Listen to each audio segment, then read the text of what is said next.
A watershed moment for South Africa and the party of Nelson Mandela.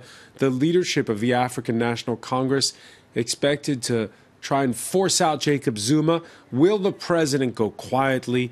Can he negotiate a deal in the face of long-looming corruption allegations? His successor, Cyril Ramaphosa, only narrowly won the ANC presidency.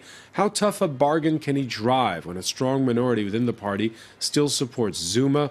Can Ramaphosa hit the reset button for a ruling party whose support has steadily eroded, and do so in time for next year's general election? It's all of Africa that's watching the Rainbow Nation in neighboring Zimbabwe, where the same ruling party has also been in power since the end of white minority rule. Ramaphosa's next moves will be watched closely. Ditto for Angola, where a new president is trying to emerge from under the shadows of his independence leader era predecessor. A new wind of reform, or will it be new faces, same bad governance? That's one of the questions we're asking today in the France 24 debate. Is it day zero for Zuma? And joining us from Cape Town, former ANC Member of Parliament, Andrew Feinstein, Executive Director at Corruption Watch UK. Thank you for being with us.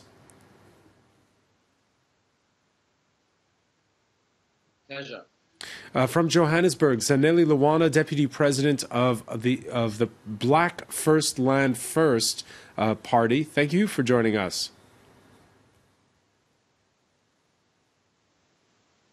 Thank you very much for having us. South African photographer and filmmaker Chris Saunders travels back and forth between the French capital and Johannesburg and also Cape Town. Thank you for joining us. And French political scientist Thierry Virculon, the author of South Africa in the Time of Jacob Zuma. Welcome to the show. Thank you. The France 24 debate on Facebook and Twitter, the hashtag F24debate. It looks like the end for South Africa's president, nearly 9 years, Jacob Zuma, who over the years has nonetheless proved the ultimate political survivor. So until he's gone, don't count him out. Alexander Alcott has more. He's the most controversial South African president since the end of apartheid. His charisma and loyalty to Zulu traditions have proven popular with grassroots supporters. Born into poverty and imprisoned for a decade on Robben Island for his fight against apartheid, Zuma returned from exile in Zambia in 1990 to rise through the ANC ranks to lead the party in 2007 before he became president of South Africa in 2009. He's benefited from the political domination of the ANC, the party of Nelson Mandela, and has positioned himself as a champion of the poor. But he's been accused of enriching himself in a series of corruption scandals that date back 2 decades. In 2005, he was charged with corruption over a 1999 multi-billion-dollar arms deal, although the charges were dropped when he became president. In 2016, a court ruled that he'd breached his oath of office by using taxpayer money to upgrade his private residence. And a year later, he came under fire for allegations that he profiteered from a relationship with the wealthy Gupta family. But Zuma has never actually been found guilty of any of the accusations against him, and has always insisted that he's leading the fight against corruption and not fueling it. I don't understand. Sitting here, I've always said, but why are people not saying this ANC helped us to start a war against corruption? It is even fighting corruption within its own ranks. A proud polygamist, Zuma married 6 times and fathered 21 children. In 2005, he was charged with raping the daughter of a fellow ANC member with whom he'd spent 10 years in prison on Robben Island, but he was acquitted after claiming the sex had been consensual. Despite growing public discontent, Zuma is still very popular among some voters, in rural areas and his home region of KwaZulu-Natal, for example. So Zuma's departure must be treated delicately, as his successor will want to ensure his supporters do not feel he has been treated badly, especially with the presidential election coming up next year. Andrew Feinstein, we're speaking as they're huddling in that hotel in Pretoria, the leadership of the ANC. We know that last week there were meetings between Zuma and the new ANC leader, Cyril Ramaphosa. How strong a bargaining position does Zuma have at this point?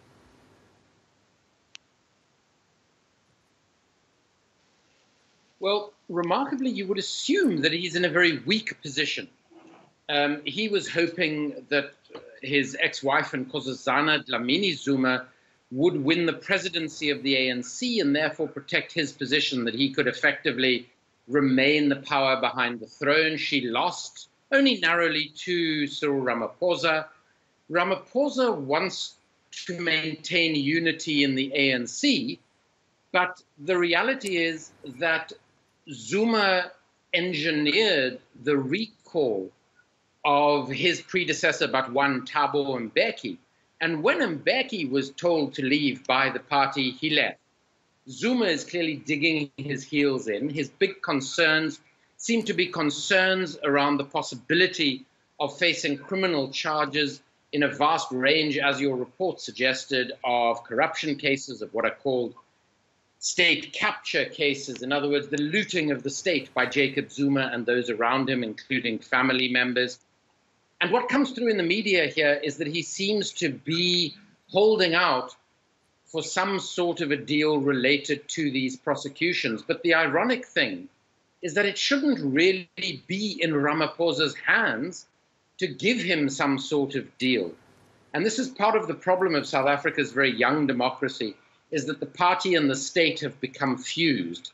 And at moments like this, where we see a tussle around the presidency, we see the full extent of that fusion of party and state. But overall, I don't think Zuma should be in a particularly strong position because the evidence against him is so overwhelming.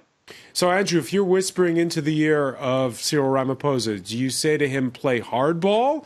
Or do you say to him, look, cut some kind of a deal to keep the party unity?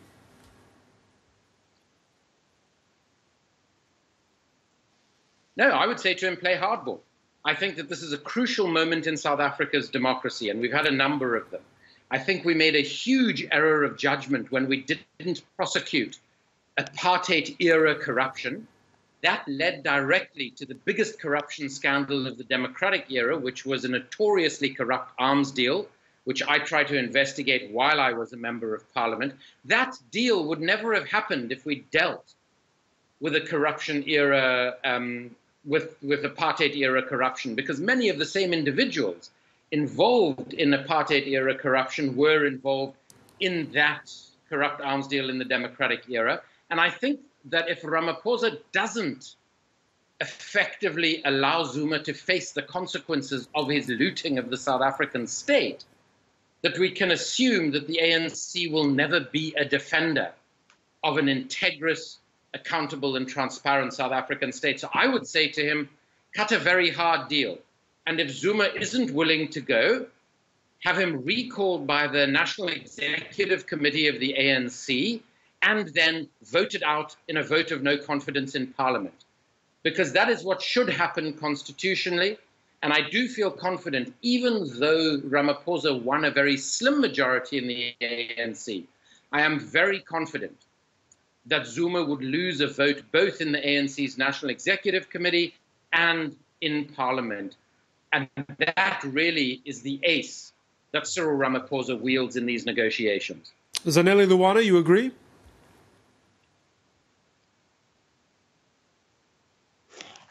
We totally disagree with such an approach as the Black First, Land First movement. We are of the view, very strongly so, that President Zuma, as the head of the state, is being prosecuted and is being humiliated to push for a regime change agenda that is being advocated for by what we call white monopoly capital. White monopoly capital has done a brilliant job in mobilizing opposition parties within the country, organizing civil society organizations, and even aligning itself with a particular faction within the Congress movement and the representative of white monopoly capital agents within the ruling party is the likes of Cyril Ramaphosa. We know that President Zuma, at this day and age in South Africa, has been at the forefront on the call for radical economic transformation, has been at the forefront for land expropriation without compensation, has been at the forefront for free education so that we can be freed as the black majority that still lives as slaves and in bondage and at the margins of the economy. The real dynamic in South Africa is that we have a white settler minority, which still controls the means of production and controls at least 80% of the land. And they know that should we unite as the black majority in this country and call for an equal redistribution of the wealth and to dismantle the uneven property relations in the country, we are going to change society dynamically. So as a way to teach a lesson to some of us who are fighting and advocating for black power in the country, you have to prosecute and humiliate the president of the country in order to demobilize all those who continue to be inspired by him to build a just, equal society that puts black people first. So are you suggesting, Zanele, just to be clear on this, just to be clear on this, are you suggesting that Jacob Zuma is innocent of corruption, of state capture, as it's called? No, our attitude as the Black First Land First movement is that there are allegations of serious charges of corruption against the president. But there are also allegations against, for example, the propaganda that has been created by white mainstream media against the Gupta family. But we see that in these allegations of corruption, particularly against the president, we see a sugarcoating and pushing under the carpet the crimes of white monopoly capital in this country. So, for example, we are not being told, as much as we talk about state capture in the country, no one says how white monopoly capital linked to the likes of Johann Rupert, linked to the likes of the Oppenheimers, continue to benefit from the state-owned enterprises such as Eskom, such as South African Airways, and the list can go on. So our attitude as the Black First Land First movement is that if we are to deal with corruption as a nation, we are not going to allow a situation where corruption is black, as if we do not live in a settler neo-colonial society where the banking industry, where retail industry, where agriculture, where insurance, where all strategic sectors of the economy still remain in the white hands. And because they have the support of the judiciary and the courts, they can continue to loot without consequences. That is our attitude as the Black First Land First. And we say in order for us to rid the nation out of corruption, we are of the view that the fundamental act of corruption is land dispossession, land that was taken by the land redistribution. Zanele Luana, we'll get back to that issue. We'll get back to that issue in a little bit. Let me turn to Chris Saunders here and ask you. You're just back from a working trip back home. How polarized was it in your view? What was your feeling? I feel that South Africans, people that I know are tired. They're tired of all the hype and all the talk in the media. They want to see effective change. They want to see things that are actually happening in the country. And I think people are tired of the debates and they want to see Zuma go, in my opinion. And that's just not coming from just from a white perspective. It's coming from different friends of mine. And I feel that that's probably the general feeling that when you talk to people, it's just like, the conversation's been ongoing for so long. And when you go back, you feel like it's just a reiteration of what you've heard before. Because you heard Andrew Feinstein there talking about corruption. You heard Zanele Luana talking about race. Where's the conversation going with people that you speak with?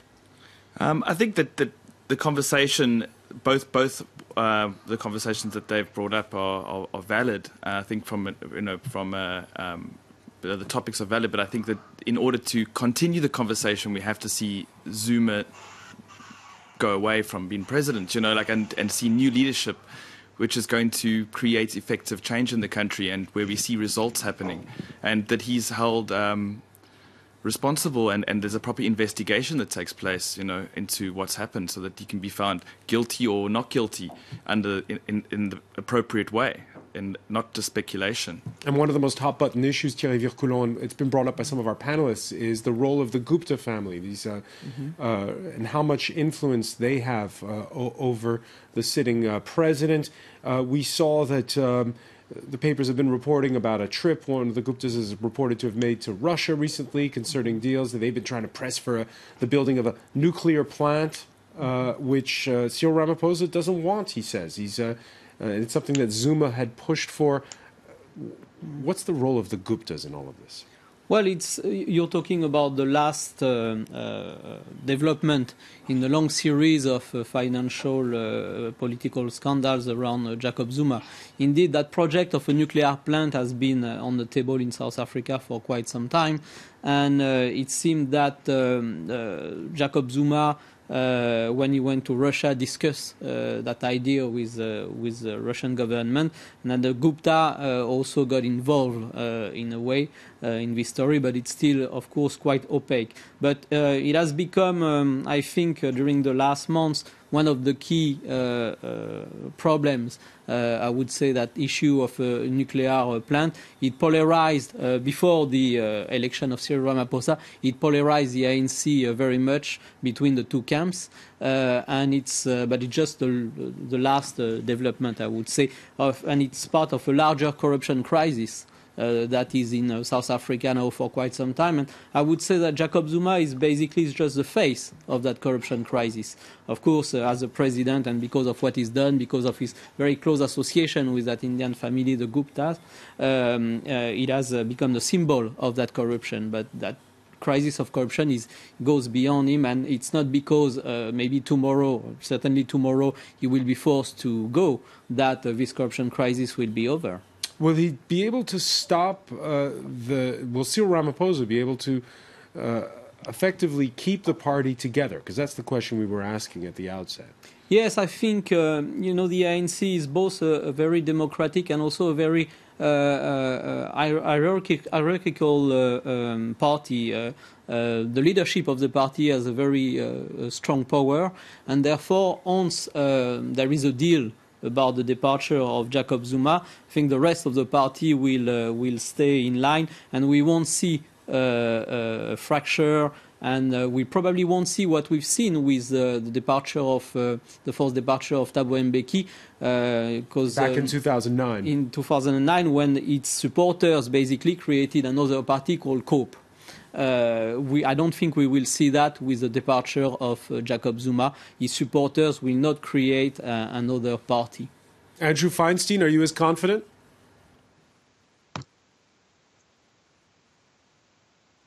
I'm not. I think that there could be fissures within the organization. But I think, clearly we're hearing one opinion here about white monopoly capital, and a very strongly held view that Jacob Zuma was taking on white monopoly capital. And I happen to agree that the issue of white monopoly capital is an incredibly important one. Unfortunately, I don't think that Cyril Ramaphosa is going to address that. I don't think that he's going to bring about fundamental socio-economic transformation that South Africa requires. But to imagine that Jacob Zuma has in any way attempted to take on white monopoly capital, unfortunately, simply isn't borne out by the evidence. I've written a number of books, as have some of my colleagues, that have documented in infinitesimal detail down to bank accounts and bank statements the extent of Zuma's corruption. And that corruption has come from what we might describe as white monopoly capital, both within South Africa and abroad. I think what we would see under Cyril Ramaphosa is certainly a more competent government, and a less corrupt government. But I don't think we would see an economically transformative government, which is what the country needs and what Jacob Zuma has been abysmally negligent in addressing. We're going to pick up on that point when we come back. Stay with us. You're watching the France 24 debate.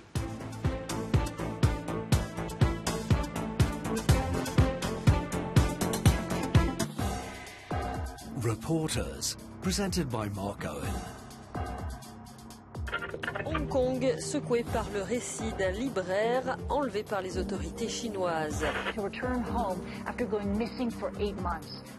A bookseller detained in southern China. A human rights lawyer. A Swede running an NGO. Thousands of others have also been abducted and secretly detained. What happens when these people go missing? Where are they held? Why does China target such human rights activists? France 24 tells the story of some of the victims of China's forced disappearances. Reporters on France 24 and France24.com. France 24, c'est l'info mondiale, partout, toujours à portée de clic. We look at how technology is shaping the future, and we show you the latest gadgets you can soon get your hands on. نقدم لكم الاقتصاد بطريقة مختلفة، نبسط المفاهيم والمصطلحات كي تكتمل الصورة لديكم. At France 24, we love a good argument. La différence sur France 24, c'est l'idée du reportage. Nos grands reportages, vous ne les verrez nulle part ailleurs.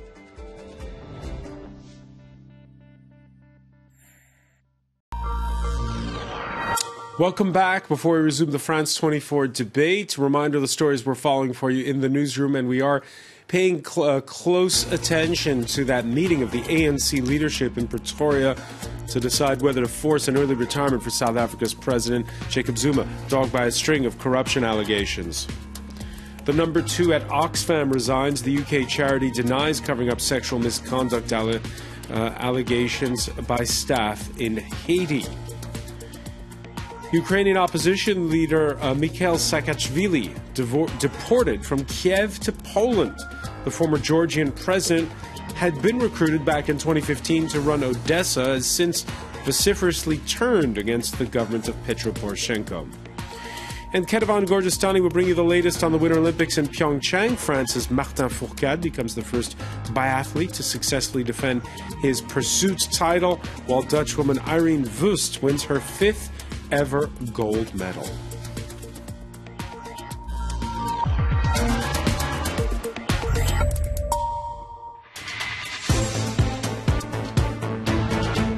Welcome back, or welcome if you're just joining us. It's the France 24 debate, and we're looking at a South Africa at a crossroads, with the hard bargaining surrounding the departure of the president, Jacob Zuma, who's been dogged by a string of corruption allegations.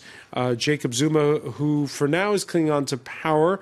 With us to talk about it, former ANC Member of Parliament Andrew Feinstein, who's left the party, now Executive Director of Corruption Watch UK. Thank you for being with us again from Cape Town. From Johannesburg, Zanele Lawana, Deputy President of Black First Land First. Thank you for being with us again. You're in Johannesburg. From here in the studio, we welcome back filmmaker, photographer Chris Saunders and French political scientist Thierry Vircoulon, whose book, South Africa in the Time of Jacob Zuma. On Sunday, Cyril Ramaphosa spoke at a rally marking the 100th birthday of Nelson Mandela with a pledge to tackle corruption. The words, without naming him, seemed directly aimed at Zuma. In defense of Madiba's legacy, we will continue to wage a relentless war against corruption and mismanagement of the resources of our country. Nelson Mandela was totally committed against corruption, against theft, against the robbery of the assets of our people. We will continue with this legacy of fighting corruption and making sure that those who are corrupt and steal from the poor are brought to justice. That is what Nelson Mandela would have wanted. Thierry Vircoulon, what's your reaction when you hear those words? Well, it's pretty clear that Cyril Ramaphosa is playing the card of the old guard. He's part of the old guard. I mean, the ANC leaders who were around Nelson Mandela in the 90s and who played a key role in the transition to democracy. And when he did that speech, clearly he wanted to be associated with this time. And you remember that last year there was basically a rebellion of the old guard against Jacob Zuma. And the election of Cyril Ramaphosa is indeed a kind of victory of that old guard. His task basically is to resurrect the ANC of that time, the ANC of Nelson Mandela. He's referring to the ethical leadership of Nelson Mandela, etc. So he's clearly saying, I'm coming from the 90s, basically, and I will not let the legacy of Nelson Mandela to be destroyed by what's going on in South Africa at the moment. So either people can believe him or not, but that's the rhetoric. That's the rhetoric, and can he do it? Especially when, you know, Jacob Zuma has, as we saw in that report at the outset, strong support in rural areas, strong support in his native KwaZulu-Natal. Yes, but as I said, I don't think that support is as strong at the grassroots level, and the party will not split over the departure of Jacob Zuma. As far as I know, the talks and the long talks that we have today in South Africa is not about departure or no departure of Jacob Zuma. It's about the conditions of departure of Jacob Zuma. And as it was said previously, one of the key conditions is money, because Jacob Zuma wants his legal fees to be paid by the state. Which of course it's important for him because he's basically facing bankruptcy. The legal fees will be several million rands because he's going to face a lot of charges. And I think that's a key element of the discussion that is going on at the moment. That's probably why it's dragging so long. Chris Saunders? I think Cyril Ramaphosa is very capable. I think that he has the support of most of the population, and I think that the ANC really needs like a new face. And I think that he speaks well. He talks to a multiplicity of people, and I think he's a great leader. And he's waited a long time and built great relationships. Cyril Ramaphosa, who's been around for a long time. He was a trade union leader before going into business. Zanele Luana, your thoughts on the direction that the ANC is taking?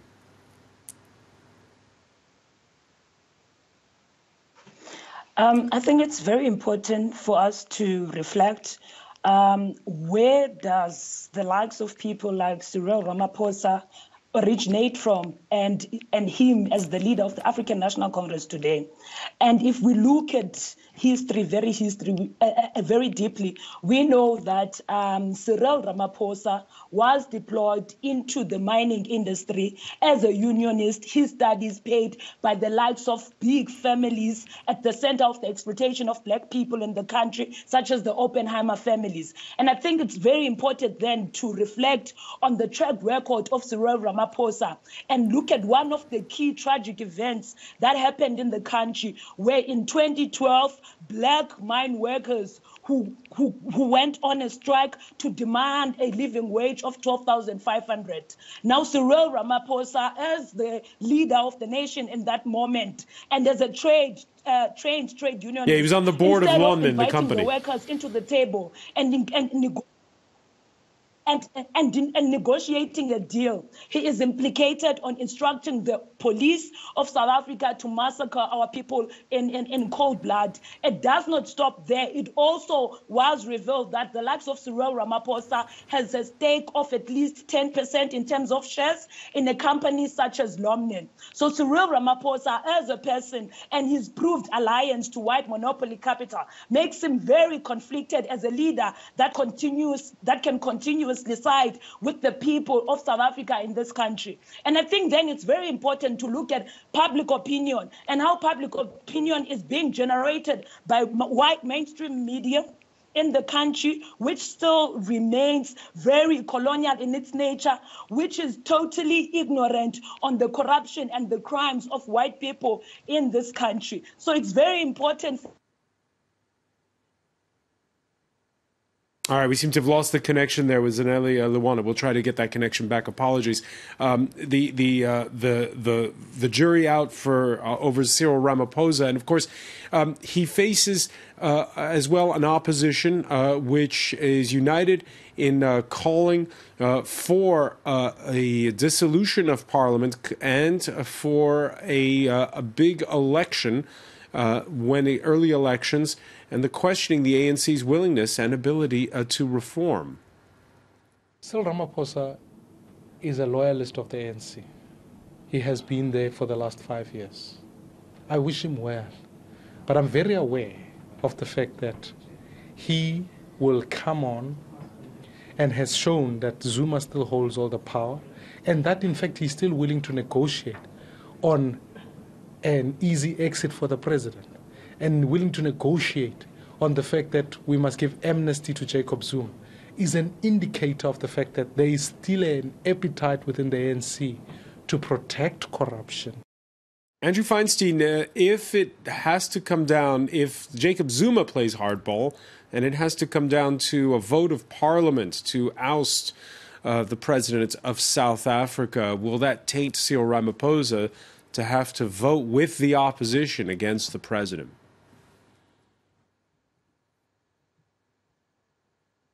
It certainly will. And I think that's what he's trying to avoid. He's trying to ensure that at least publicly the ANC shows a unified face. It also, a motion of no confidence has been called in President Zuma for the 22nd of February by the opposition. And I think that the ANC would also find it quite humiliating if it was an opposition motion that landed up removing Jacob Zuma from public life in South Africa. So I think these are the sorts of things that Cyril Ramaphosa is grappling with. But I think that many in South Africa, across even political divides, across racial, economic, and other divides, are losing patience with the process. And I think that this is perhaps a sign of people losing patience with the ANC generally. And I think this is the problem that Cyril Ramaphosa faces. As one of your other guests mentioned earlier, Ramaphosa has spent pretty much his entire post-1994 political career working towards this moment of leading the ANC. And he doesn't want to be the ANC leader who loses the 50% majority of the electorate at the next election in 2019. So these are the sorts of issues that he's grappling with. And it is my feeling, and by the way, I never resigned from the ANC, I only resigned from Parliament.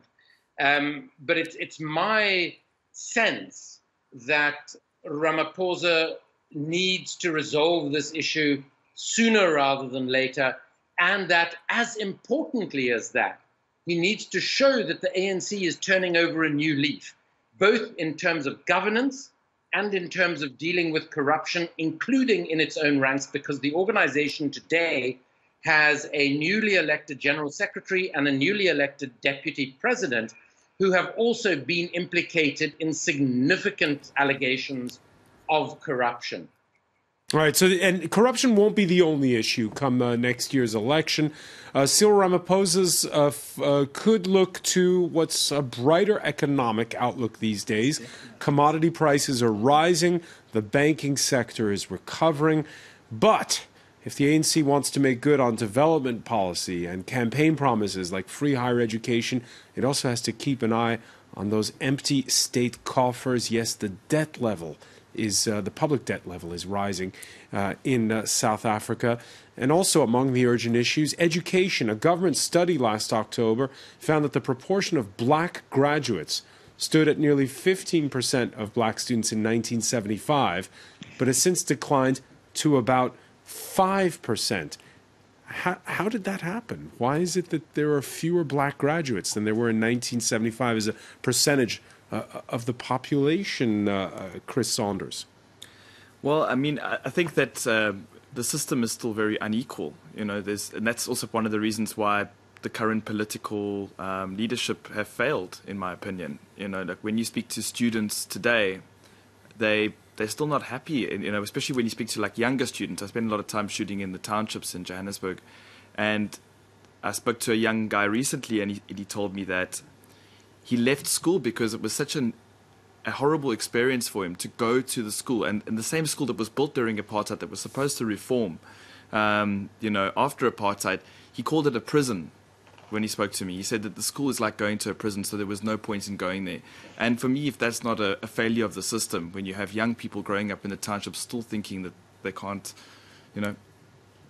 In 2016, you shot a short film, Ghost Diamond, on location in and around Johannesburg. How has that Johannesburg changed?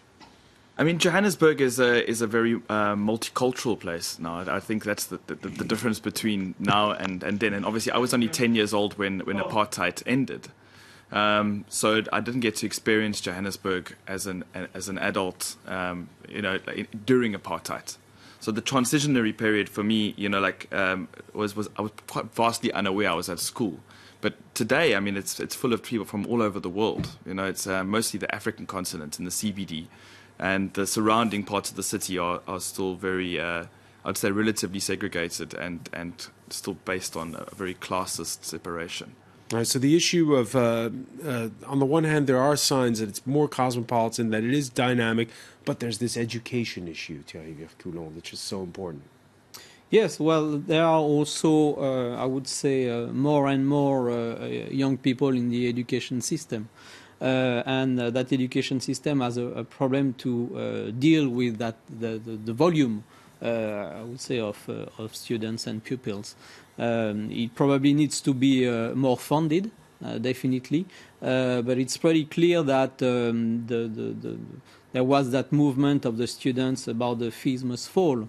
That is a very interesting movement, because there were a lot of very different claims behind that movement. And it's very, of course, unlikely that the fees will fall. People will still have to pay for universities, but the system of funding of the universities must probably be transformed. Recently at Davos, at the World Economic Forum, you had Cyril Ramaphosa, you had the new president of Zimbabwe, Emerson Mnangagwa, and the new president of Angola, João Lourenço, who were all there at the same time. You were in Zimbabwe back in December. Mm-hmm. How much does what's going on in South Africa right now matter to Zimbabwe? Well, I don't think it matters that much, I would say, because... Not that much? No, because I think the South African government was surprised, actually, by what happened in Zimbabwe at the end of the year. They were not really aware of what happened, basically. They were caught off guard by the fall of Robert Mugabe. Yes, definitely. But what was significant is that those three leaders went to Davos, as you said, of course, Cyril Ramaphosa was sent there instead of Jacob Zuma to restore confidence of the business sector in South Africa. But those three leaders, Cyril Ramaphosa comes from the old guard of the ANC. Emerson Mnangagwa is 75 years old. He also comes from the very old guard of the ZANU-PF, and the new Angolan president is also a party apparatchik. So sometimes I wonder what's really new there. Andrew Feinstein, do you wonder the same thing?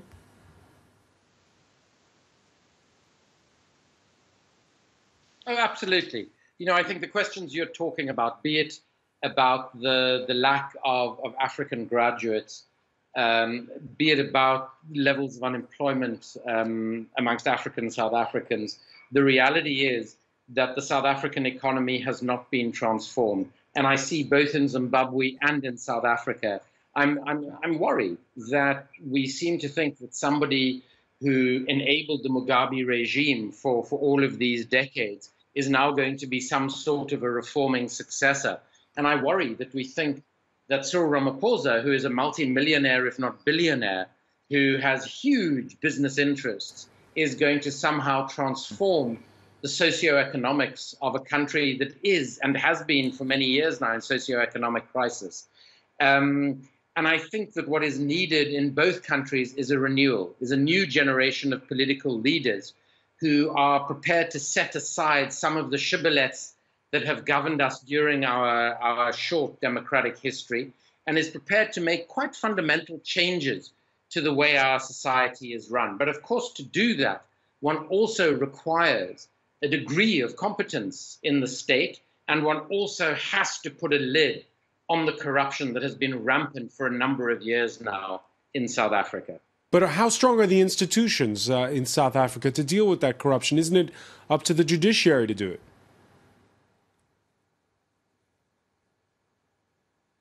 Well, no, it's not entirely up to the judiciary, but I think that the judiciary has been incredibly powerful in South Africa.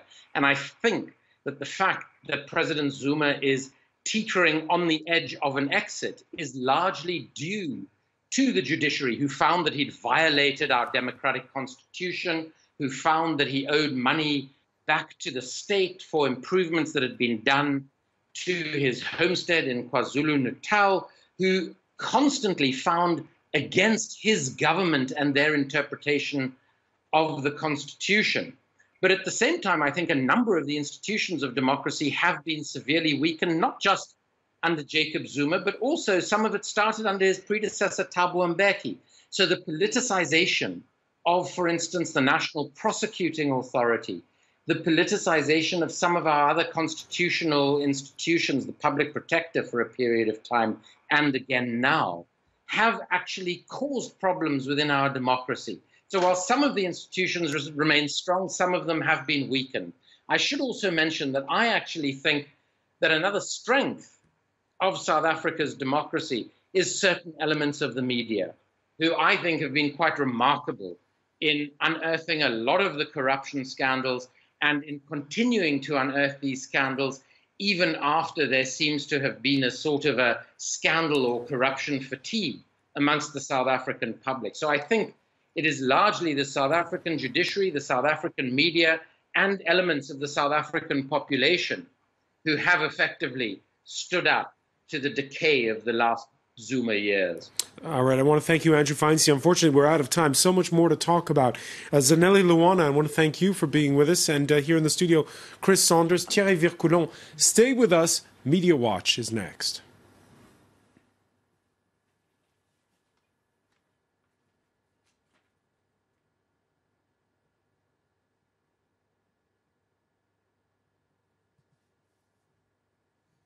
All right.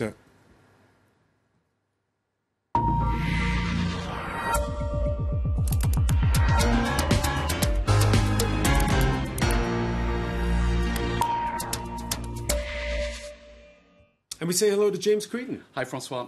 Just a quick look at comment and headlines on the debate topic today, starting with a Reuters article. Jacob Zuma, South Africa's $50 billion burden. And what they're looking at here is, risk assessment, political risk assessments, and these are kind of figures that have been touted or put out there in terms of the burden on the economic and financial sectors. So some quite negative headlines out there as well. This is South African tax evasion, the organisation Undoing Tax Abuse. They have been very critical in their tweeting as well of Jacob Zuma and the use of this hashtag, which we're seeing a lot of, Zexit. So that's, I think, pretty self-explanatory. You also have this cartoon from the South African Sunday Times, showing a question mark, a shower head, and Jacob Zuma's head at the bottom. So I suppose I'll leave you interpret that yourself, Francois, or whoever else might want to. Well, maybe we can get on that score Chris Saunders to interpret. Is that shower head? What does that symbolize for you? Well, obviously the shower being, the symbol from his rape trial, and the fact that no one really knows what's going to happen next. Okay, I didn't have that deep reading of the shower, but that's what it's all about. We also have this headline, which is, I suppose, the talking points of the ANC. Don't listen to anarchists, and they've been condemning the groups calling for a shutdown. This is the African National Congress's Twitter account, where they have a spokesman as well distancing the ANC from actions of the so-called Zuma Must Go movement, and that's the other prominent hashtag. Yeah. You've got Zuma exit, Zexit, and Zuma Must Go, all pretty much on the same wavelength. Of course, you have quite a lot of people also supporting Jacob Zuma, expressing themselves on social media. I haven't seen the masses calling for removal of President Jacob Zuma. Only 6 people and the white establishment want Zuma to go, with a photo of a laughing Jacob Zuma. Others saying, I don't care who says what, and that's using his clan name. He is a leader, an unsung hero. Hands off Zuma. So obviously all points of view getting an airing on social media. I'll finish with 2 tweets that are more in favour of his departure. Zuma is that stubborn uncle who doesn't know when to leave the family party and let the younger ones play their own music. And you have this image of a sort of a smaller version of Jacob Zuma not stepping down. Anyway, that's, I suppose, a superficial enough reading of the comment, but you're getting a certain amount of reaction. I've also seen, tell me if I'm wrong, Chris Saunders, quite a lot of mixed analogies to the water crisis in Cape Town right now because they're running out of water because of drought. Well, yeah, I mean, it's a complete failure in the system at the moment. You know, there is no water. And the last time I was down there, we had to shower with 2 buckets in the shower. And I think that the D-Day is April. Yeah, but it's been raining those past days. As it's they shifted so the Cape deadline. Townians are happy now a little bit relieved, I would say. But yeah, I think it's a big kind of problem at the moment. There's not enough water, and it seems to be running out. But hopefully, it won't. Right? Well, let's see if the rain is enough. Let's see if the rain is enough indeed. I want to thank James Creedon. I want to thank our panel. Thank you for joining us here in the France 24 debate.